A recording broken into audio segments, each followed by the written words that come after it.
시청자 여러분 안녕하십니까. 비즈포커스 진행을 맡고 있는 윤진섭입니다. 국내 4대 금융그룹이 작년 안에 빌려주고 아예 못 받은 돈이 2조 원에 달한다고 합니다. 1년 새 50%가 늘어난 것인데 불황에 돈 못 갚는 기업, 개인이 많다는 반증입니다. 이런 어려움 속에 한 주간 기업 소식, 기업 백브리핑으로 살펴보겠습니다. 제주항공, 애경그룹 없는 살림의 장남노릇 톡톡히 하고 있습니다. 애경그룹 지주사인 AK홀딩스, 최근 금융권에 제주항공 지분 맡기고 500억 원대 대출받았다고 하죠. 이렇게 금융권에 맡긴 제주항공 지분만 45%, 대략 4천억 원에 달합니다. AK홀딩스, 빌린 돈으로 고전하고 있는 AKS&D, 즉 애경백화점 지원하고 있다고 하죠. 이 회사 AK플라자 갖고 있는데 2020년부터 내리 적자이고 작년 누적 순손실이 430억 원을 넘습니다. 완전 자본 잠식 상태 앞두고 있는데 AK홀딩스, 이 회사 돈 없다고 손 벌릴 때마다 수백억 원씩 지원했습니다. 알짜 아시아나항공 화물이 부분이 매물로 나와 관심을 갖고 있지만 다른 계열사 뒤치다꺼리하는 상황에서 제 실력을 펼칠지는 미지수라는 의견도 있습니다. 편의점 세븐일레븐, 롯데 계열사죠. 3천억 원 넘게 주고 산 미니스톱 때문에 좌불안석입니다. 세븐일레븐, 조만간 미니스톱 운영사를 흡수 한편키로 했는데 회사 형편이 신통치 않습니다. 코리아세븐, 이 회사 인수하면서 손실만 1,000억 원이 넘고요. 미니스톱도 300억 원 가까이 손실 났다고 합니다. 엎친 데 덮친 격으로 서울시와 소송에서 60억 원 배상금도 떠안았습니다. 본전은 고사하고 손실만 잔뜩이란 말 나오자 코리아세븐, 신동빈 회장 특명에 부랴부랴 ATM 사업부 매각하는 등 살 길 모색하고 있습니다. 해법을 찾을 수 있을지 주목됩니다. HD 현대중공업 한숨 돌렸습니다. 정부가 발주하는 방위 사업에서 아예 빠질 뻔했는데 방사청이 행정지도를 결정하면서 다시 참여할 수 있는 기회 줬습니다. 현대중공업, 해군 기밀자료 몰래 촬영해 회사 내부망에 공유한 혐의 받았습니다. 관련자들 징역, 집행유예 선고받으면서 전원 유죄가 확정됐죠. 현대중공업이 이 일로 입찰에 참여할 때마다 감점받는 불이익 받고 있습니다. 국가안보 침해를 한 만큼 입찰 자체도 못하게 한다는 여론도 컸습니다. 이런 예상 방사청이 뒤집었습니다. 대표나 임원 개입이 확인되지 않았다는 게 이유입니다. 면죄부 줬다는 뒷말도 나오고 있습니다. 비즈포커스 이 시간에는 산업, 금융, 관가 주요 이슈를 취재기자와 이야기 나눠보겠습니다.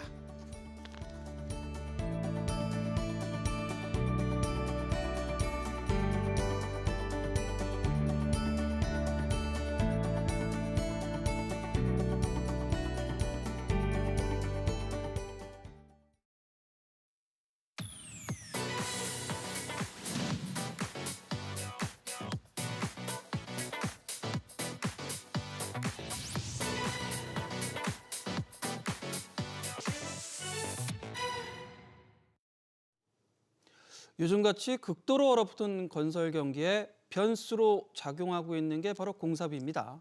공사비 분쟁으로 건설 현장이 멈췄다는 소식, 이제 낯설지가 않은데요. 그런데 지자체가 추진하는 사업도 예외가 아니라고 합니다. 특히 서울시가 맡고 있는 주요 SOC 건설 공사들을 시공사, 즉 건설사들이 외면하고 있는 상황인데요.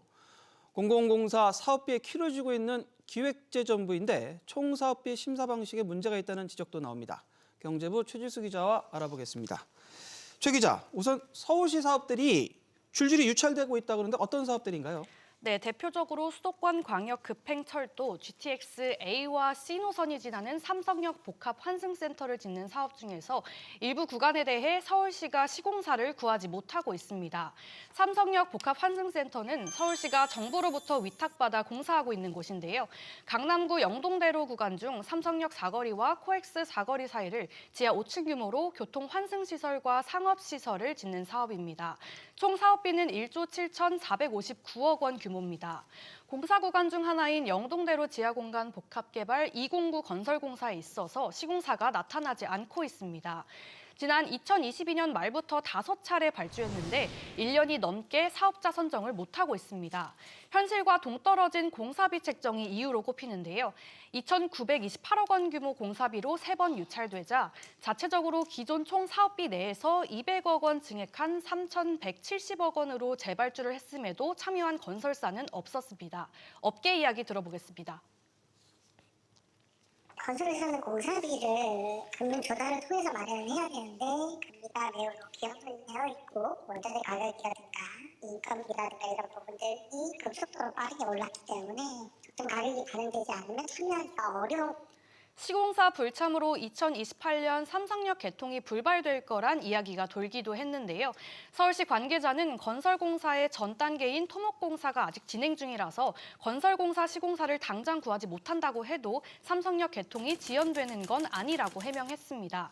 현재 재발주를 준비 중이지만 그럼에도 유찰이 반복된다면 사업 차질은 불가피할 것으로 보입니다. 일단은 삼성역 사업도 지금 이래저래 지금 시끌시끌한데 서울시에서 추진하는 사업 중에 이런 문제로 해서 또 그 유찰이 되고 있는 차질을 빚고 있는 사업도 적지 않다고요? 네, 맞습니다. 서울시의 아픈 기억이죠. 지난 2022년 8월 기록적인 폭우로 강남, 신림 등 주요 지역이 침수되며 인명피해가 발생하자 시는 대심도 빗물 배수터널 건설 공사를 추진해왔습니다. 지하터널에 빗물을 보관했다가 하천으로 내보내 침수를 막겠다는 건데요. 지난해 12월부터 서울시는 강남역과 광화문, 도림천 세 곳 빗물터널 공사에 대한 설계 시공 일괄 입찰을 진행했지만 단 한 곳도 참여하지 않았습니다. 역시 사업비가 배경으로 꼽히는데요. 세 개 공사를 합해 공사 추정 금액이 약 1조 원 규모고 각각 2,400억 원에서 4천억 원 가까이 되는데요. 기획재정부의 사업비 심의를 거치는 단계에서 시가 설계한 사업비 대비 약 15% 감액된 것으로 전해지고 있습니다. 이 공사의 경우 두 차례 시공사를 구하지 못하자 최근 사업비를 16% 증액해 재발주를 준비 중인 것으로 전해졌는데요.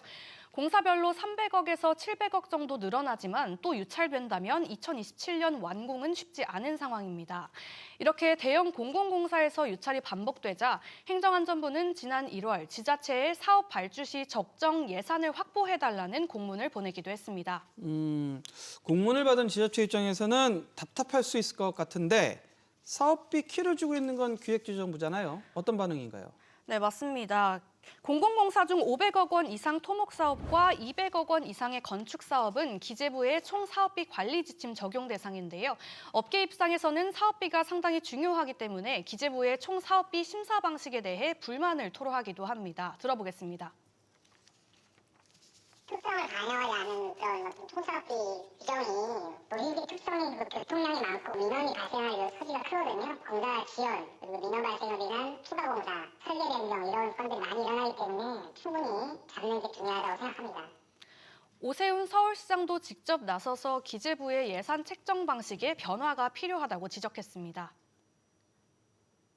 기재부도 그렇고 마인드를 바꿔야 될 타이밍이 왔다고 생각합니다. 자꾸 지연되고 하면 아무래도 경제에도 부정적인 영향을 미칠 수밖에 없기 때문에 대안이 마련이 돼서 유찰되거나 최소화될 수 있도록. 이후 오 시장은 서울연구원에 기술령 입찰의 유찰 해소 방안을 위한 정책 보고서 마련을 지시하기도 했습니다. 지금 모양새로 보면은 서울시하고 기재부하고 약간 신경전 비슷한 그런 부분이 있는데 기재부 입장은 뭔가요?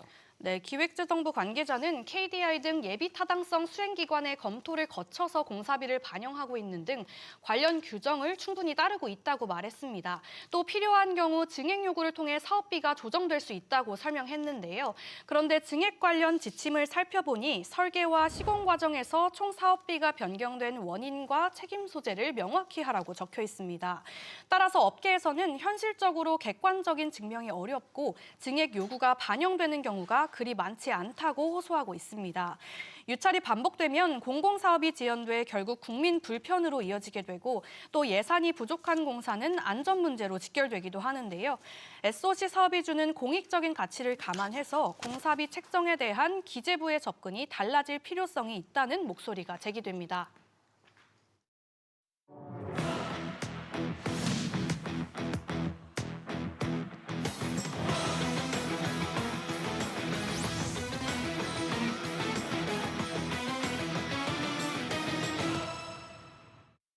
한지붕 두 집안 영풍과 고려 아연 얘기입니다. 영풍그룹은 지난 1949년 고 장병희 최기호 창업주가 공동 설립한 회사인데요.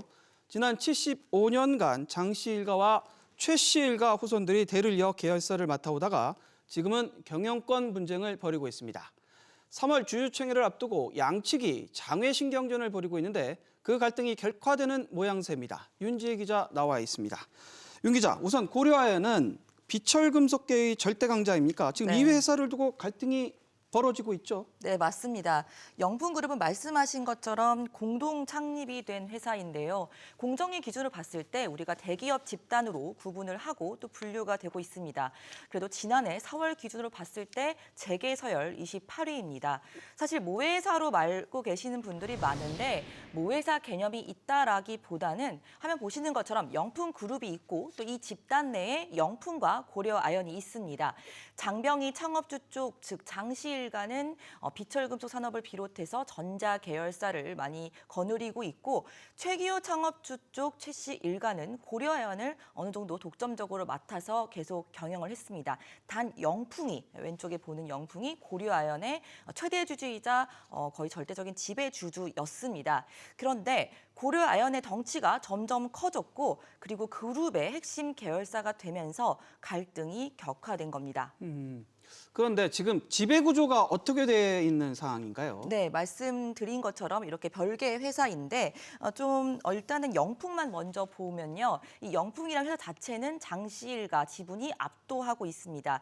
영풍 최대 주주가 장세준 코리아 서키트 대표이사가 17% 정도 지분을 들고 있고요. 여기에도 장씨 일가, 그러니까 가족들이 있고 또 관계자, 특수관계자가 있고 영풍 지분을 비롯해서 장씨 일가가 지배하는 영풍 개발 등 회사들이 서로 보유를 하면서 이 모든 지분을 전부 합하면 53% 정도로 올라갑니다. 상당히 압도적이죠. 그런데 고려아연의 문제인데요. 이게 서로 자회사 개념이 아니기 때문에 이 고려아연만 놓고 보면 화면 보시는 것처럼 최대 주주는 영풍으로 지분이 25% 그리고 지금 계속해서 좀 늘어나고 있는 상황인데 앞서 말씀드린 대로 사실상 영풍이 또 장씨 일가 소유라고 볼 수 있기 때문에 결국에는 고려아연의 지배주주가 영풍으로 간주를 하기도 하는 겁니다. 반면 최 씨 일가는 영풍이라든지 고려아연에서 어느 한 사람이 특정하게 많은 지분을 갖고 있지는 않습니다.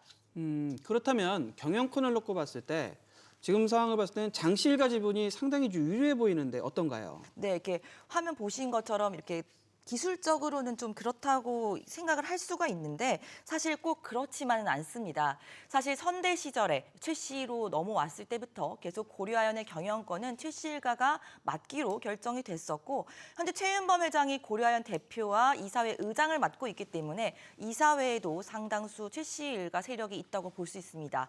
그리고 또 우호 지분도 변수가 될 수가 있는데요. 아까 보셨던 화면 다시 보시면 지금 최 씨 일가가 19%라고 되어 있고 장 씨 일가 32%라고 되어 있는데 옆에 보시면 현대차, LG, 한화 이쪽이 우호 지분입니다. 때문에 13 더하기 19% 그러니까 32%에서 33%가 사실상 최 씨 일가 전체 지분으로 볼 수가 있고 그러니까 장 씨와 최 씨가 비슷하게 30대 초반 또 나머지 소액주주와 국민연금도 합하면 30%를 넘기 때문에 사실 이렇게 모든 어떤 구도가 다 어느 정도 비슷하게 갖고 있다고 볼 수가 있습니다. 그러니까 어느 가문도 50% 이상을 보유하지 않고 있기 때문에 이렇게 국민연금과 소액주주의 표심에 따라서 경영권의 향방이 달라질 수 있는 겁니다. 그래서 이렇게 지금 어느 한쪽이 우세하지 않는 상황에서 결국엔 지금 3월에 그 주총을 앞두고 두 집안의 장외신 경쟁이 지금 치열해지고 있죠. 네, 벌써부터 적극적으로 최 회장 측 그리고 장고문 측이 지분을 매입하고 있는데요. 특히 배당금을 둘러싸고 양측의 공방이 굉장히 거셉니다. 영풍이 일단 배당을 증액해달라고 요구를 하고 있는데요. 고려아연이 한 주당 결산 배당으로 5,000원을 제시했는데 영풍은 2배가 되는 10,000원을 제안했습니다. 영풍은 배당 증액에 대한 명분으로 요즘에 어떤 그 경영권, 밸류업 바람이죠. 주주 환원을 강조를 하고 있는데 사실 배당금을 늘리게 되면 장고문 측은 매년 고려아연을 통해서 1,000억 원, 그러니까 돈줄을 어느 정도 확보할 수 있다는 이점이 있습니다. 고려아연은 2월 배당금 이슈가 불거진 이후에 매일같이 정말 주말을 가리지 않고 보도자료를 매일 내고 있는 상황입니다. 영풍의 요구는 주주가 아닌 경영진을 위한 거라는 게 핵심입니다. 주주 환원율을 둘러싸고 영풍도 반박하는 입장문을 내면서 계속 이 시가 배당률 기준이다 혹은 뭐 주주 환율 정말 경영권에 영향이 있는 것이다 이런 논쟁을 계속해서 하고 있는 겁니다. 결국엔 양쪽이 지금 치열하게 한치의 양보도 없이 하는 그런 상황인데 네. 일단 서로가 미는 안건을 통과시키기 위한 지분 결집이 지금 한창인 그런 것 같아요. 네, 말씀하신 장외 신경전. 결국에는 실질적으로 영풍과 고려아연이 권유 업무 이 대리업체를 선정해서 소액주주와 개인들에게 의결권 위임장을 받고 있습니다. 이 과정에서 사실 얼마 전에 때 아닌 명함 논란까지 불거졌는데요. 영풍이 그러니까 대리 행사를 권유하면서 명함을 주는데 그 명함에 고려아연 그 글씨가 더 크고 영풍에 대한 글씨는 작게 돼 있어서 마치 고려아연 측이 권유하는 것처럼 오인할 수 있다라고 그래서 굉장히 정말 디테일하게 공방이 많이 있습니다. 그러니까 주총에서 고려아연 편을 들고자 했던 주주가 자칫 의결권 위임을 대상을 착각해서 영풍의 표를 줄 수도 있다. 고려 측 사람이냐, 영풍 쪽 사람이냐 이런 것들까지 계속해서 논쟁이 이어지고 있는 겁니다. 주총이 3월 19일에 열리는데요. 지금 말씀하신 배당 외에도 제3자 유상증자 허용 여부도 또 다른 화두입니다. 고려아연은 앞서 보신 것처럼 지분에서 상당히 어떤 우호 세력이 좀 차지하고 있는데 기존에는 외국 합작 법인에만 제3자 배성 유상증자를 받았었는데 이렇게 하지 말고 국내 대기업이나 법인들에게도 받을 수 있도록 하자 이렇게 정관 변경을 주장하고 있습니다. 영풍은 그렇다면 앞서서 했던 것처럼 뭐 LG, 현대차 등등으로 우호적인 국내 법인을 포섭하려 하는 거 아니냐 이렇게 의구심을 나타내고 있습니다. 그런데 결국엔 지금 양측의 지분을 다 정리를 해보면 네. 대략 한 1%포인트 차이 이 정도인데 주총 때 양측 간 표대결이 굉장히 치열할 거로 보는데 어떻게 좀 예상되고 있나요? 네, 일단 지금 방금 말씀드렸던 제3자 배정 유상 증자권은 특별 결의 사항인데요. 특별 결의 같은 경우는 사실 어떤 참여, 출석 주식 수의 뭐 3분의 2 이상, 발행 주식 총수의 3분의 1 이상으로 굉장히 많이 들어가기 때문에 영풍이 반대를 할 경우에는 특별 결의 사항은 잘 안 될 가능성이 높습니다. 부결될 가능성이 있다라는 얘기죠. 그렇지만 지금 가장 관심을 많이 모으고 있는 건 이 배당 결의권입니다. 말씀드린 것처럼 어떤 절대적인 백분율을 움직이게 할 수도 있고 또 배당을 통해서 현금이 영풍으로 많이 들어오게 되면 영풍은 계속해서 지분을 적극적으로 매집을 할 수 있기 때문에 이 배당이 굉장히 관건인 상황인데요. 배당 결의권은 보통 결의사항이기 때문에 참석 주주의 어느 정도 참석을 하게 되면 이번 주총에서 승부처가 될 수도 있겠습니다. 현재 양측의 고려아연 지분율을 말씀하신 것처럼 30%대 초반으로 비슷하고 또 최 회장과 장 고문의 임기도 모두 3월로 같이 끝나게 됩니다. 때문에 최근 몇 년간 양쪽 집안에서 경영 주도권을 잡기 위해서 벌였던 다툼의 연장선이자 회사의 변곡점이 될 수밖에 없을 것으로 보입니다.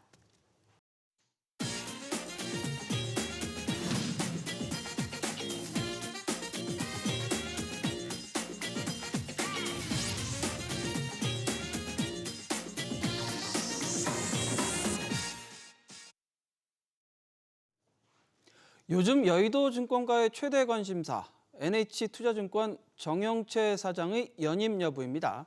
작년 말 금융당국으로부터 중징계 처분을 받을 당시만 해도 퇴임은 기정사실처럼 받아들여졌습니다. 그러나 탁월한 경영 능력과 대체에 불과한 특유의 존재감 때문인지 임기 막판까지 연임 기대가 좀처럼 사그라들지 않는 모습입니다. 조슬 기자와 이야기 나눠보겠습니다. 정 사장, 당초 연임이 어려울 거라는 게 증권가 전망이 좀 우세하지 않았나요? 네, 그렇습니다. 그런 전망들이 상당히 많았습니다. 금융당국이 작년 말에 이 정 사장에게 옵티머스 펀드와 관련해 내부 통제 실패에 대한 책임을 물어서 중징계를 내릴 때만 해도 연임은 물 건너가는 분위기였습니다. 문책 경고 처분을 받으면서 향후 금융회사 취업이 3년간 제한됐기 때문입니다. 작년 말 사임한 박정림 전 KB증권 사장처럼 비슷한 수순을 밟을 것이라는 평이 많았습니다. 그러나 이 중징계 처분과 관련한 집행정지 가처분 신청을 법원이 최근 받아들이면서 분위기가 급 반전됐습니다. 금융당국 중징계 효력은 본안소송 1심 선고일로부터 30일이 넘어야 생기지만 재판일 자체가 아직 미정이기 때문에 연임 길이 열리게 된 셈입니다. 접요한 상황인 것 같은데 네. 여튼 물 건너간 듯한 이 연임 불씨가 꺼지지 않는 배경 뭐라고 볼 수 있을까요? 무엇보다 양호한 실적을 냈기 때문으로 풀이가 됩니다. 증권업 포항이 불황 속에서 작년 영업이익과 순이익을 크게 늘리며 경쟁사들과 달리 불황의 늪에서 빠르게 벗어나는 이 저력을 보여줬습니다. 전문 분야인 이 기업금융, IB 부문부터 자산관리 WM, 또 운용부문 등 전 사업 부문에서 고른 성장세를 이끌어냈습니다. 부동산 이 프로젝트 파이낸싱, PF 부실 여파로 실적이 고꾸라졌던 이 대형 증권사들과 비교했을 때 적절한 위험 관리로 선방을 했다는 평가입니다. 여기에 이미 3연임을 했기 때문에 내부에 또 대체할 인물이 부재하다는 점도 정 사장의 연임론에 힘을 실어주고 있는데요. 작년 말 여의도 증권가를 한 차례 휩쓸고 갔던 이 CEO 교체 바람이 NH증권만 유독 비껴간 것도 내부 신임이 두텁기 때문이라는 평이 많습니다. 조 기자, 그럼에도 불구하고 여전히 연임은 쉽지 않다. 이런 시각도 강하죠. 네, 아무래도 금융당국과 척을 질 수 없는 그런 구조이기 때문입니다. 금융당국의 중징계 결정에 불복해 연임한다는 점이 껄끄러울 수 있기 때문인데요. 앞서 이 손태승 우리금융지주회장도 파생결합펀드 DLF 사태와 관련해 중징계 취소 소송에서 승소하면서 연임 의지를 다지기도 했지만 결국 물러난 바 있습니다. 당국의 입김이 강하게 작용하는 이 증권업 특성을 감안했을 때 당국과의 원만한 이 관계 설정도 그만큼 중요하다는 설명입니다. 여기에 다음 달 새 농협 중앙회장 체제 출범 등에 맞춰 새로운 인물이 합을 맞출 공산도 배제할 수 없습니다. 리스크가 좀 클 수 있다라고 판단되면 내부에서 아마 이사회 이런 데서 그런 것을 고려해서 이제 연임 대상에서 제외시키거나 최종적으로는 제외시키거나 아니면 이제 배제하는 경우가 좀 나타날 수가 있고요. 정 사장은 현재 어떤 입장입니까? 네, 일단 연임 여부와 관련해서는 일찌감치 마음을 비웠다는 게 주변 인사들의 전언입니다. 최근 같은 질문을 받았을 때도 정 사장은 비슷한 답을 내놨는데요. 그는 이 이사회와 대주주가 결정할 부분이지 내게 결정권이 있는 게 아니니 왈가왈부할 수 없다라고 언급했습니다. 또 2년 전 쉬고 싶다고 했지만 지주의 뜻에 따라 책임을 다해왔다. 임기까지 최선을 다할 뿐 더 이상 바라는 것이 없다라고 말했습니다. 이런 분위기 속에서도 NH투자증권은 현재 선임 절차를 진행하고 있죠? 네, 밟고 있습니다. 지난주 1차 후보자 명단을 추렸고요. 주요 사업부문 대표, 외부 인사 등 다수가 이름을 올렸습니다. 현직 CEO도 이 리스트에 넣어온 관행에 따라서 정영채 사장 역시 후보 명단에 포함된 상태입니다. 차기 대표 선임 작업이 2월 중순부터 시작됐고요. 내 외부 인사 후보자 1차 명단을 리스트로 뽑아 현재 후보군을 추리고 있습니다. 이후 3-4명 정도로 압축한 후보자 숏리스트를 마련할 계획인데요. 당초 예정보다 이 검증하는 데 시간이 더 필요해 명단은 빨라야 3월 10일 이후에나 나올 것으로 보입니다. 여기서 최종 후보자를 확정해 이사회 의결 등을 거쳐서 3월 말 정기 주주총회 자리에서 차기 사장 선임 작업을 마무리할 것으로 예상됩니다. 앞서 좀 언급도 됐는데 신임 농협중앙회장 취임도 변수로 볼 수 있겠어요? 맞습니다. 농협 같은 경우 NH투자증권 대표 인선이 이 농협중앙회장 선임과 맞물린 시기에 이뤄지고 있어서입니다. NH투자증권이 비교적 독립적인 경영권을 그동안 보장받아왔지만 이 중앙회의 입김을 완전히 무시할 수는 없는 구조이기 때문입니다. 농협 안팎에서는 이 강호동 당선인이 중앙회 내 측근 인사를 정 사장 후임으로 염두에 두고 있다. 이런 목소리도 들립니다. 또 한편에선 정 사장처럼 업계 경험이 풍부한 능력 있는 인물을 수혈해야 이 정 사장이 떠난 자리를 메울 거다. 이런 의견도 있습니다. 아울러 금융권 정말에 불어닥친 이 CEO 세대 교체 바람이 완전히 가시지 않은 것도 변수가 될 수 있습니다.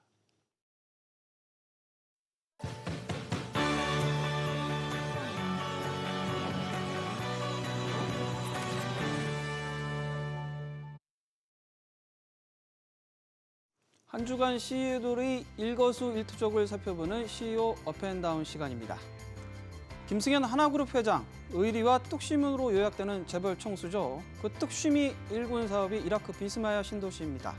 바그다드 인근 여의도 6배 땅에 10만 가구와 기반 시설 짓는 100억 달러짜리 신도시 사업. 김 회장, 격려차 정용기로 광호의 600인분 공수해와 화제된 바 있습니다. 그러나 이 사업, 이라크가 돈을 반도체 안 줘 하나건설이 과감하게 손댄 바 있습니다. 최근 양국 정부 비스마야 신도시 재개하기로 했죠. 하나건설 입장에선 못 받을 돈 받을 길 열려 다행이지만 나머지 공사했다가 또 돈 못 받는 거 아니냐는 의심의 눈초리 있습니다. 김승현 회장 역작 비스마야 신도시 실리 챙기면서 공사 재개할지 주목됩니다. 김범석 쿠팡 의장, 이 회사 창사 14년 만에 처음으로 연간 6천억 원이 넘는 흑자 달성했습니다. 매출도 처음으로 30조 원 넘어섰습니다. 적자 감소하면서 고객을 늘리고 물류 시스템 구축에만 6조 원 넘게 쏟아부은 결과입니다. 쿠팡 성장, 로켓 배송이 발판입니다. 여기에 월 회원제 멤버십 혜택으로 이용 고객 묶어두는 전략도 주요했습니다. 그러나 풀어야 할 숙제도 많습니다. 납품 단가를 두고 국내 기업과 갈등 빚고 있고 노동계와 갈등, 최근 불거진 블랙리스트 논란도 풀어야 할 숙제입니다. 알리, 테무 등 초저가 중국 업체의 대규모 공습에도 김 의장이 어떻게 풀어낼지 관심사입니다. 저희가 준비한 소식은 여기까지입니다. 비즈포커스는 다음 주 목요일 오전 10시 40분에 다시 찾아뵙겠습니다.